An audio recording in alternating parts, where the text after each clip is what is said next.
who was Osama bin Laden and why do we remember him? Osama bin Laden was born in 1957 in Saudi Arabia into a wealthy family. His father was a businessman and a close friend of the Saudi royal family.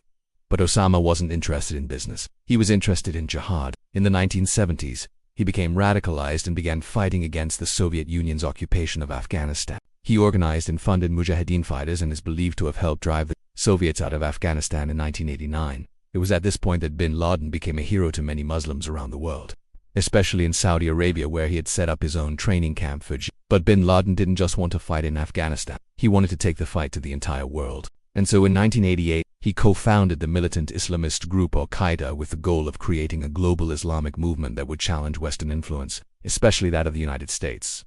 Bin Laden's hatred for America was intense. He saw the US as an arrogant superpower that had become a global menace through its military interventions and support for Israel. In 1996, he declared war on the US and began planning attacks against American targets. The most infamous of these attacks were the September 11th terrorist attacks in which al-Qaeda members hijacked 4 planes and crashed them into the World Trade Center, the Pentagon, and a field in Pennsylvania, killing nearly 3,000 people. The US responded to the 9/11 attacks by starting the war on terror, which included the invasion of Afghanistan, where al-Qaeda was based, and the overthrow of its Taliban regime, which had given bin Laden safe haven. Bin Laden went into hiding and for nearly 10 years evaded capture despite numerous attempts by US forces. In May 2011, however, a tip from a member of the Pakistani intelligence service led US Navy SEALs to a compound in suburban Pakistan where bin Laden was hiding. He was found and killed in a firefight and his body was buried at sea. Although bin Laden is dead, his legacy lives on. Al-Qaeda and its various offshoots continue to be a threat to peace and security around the world,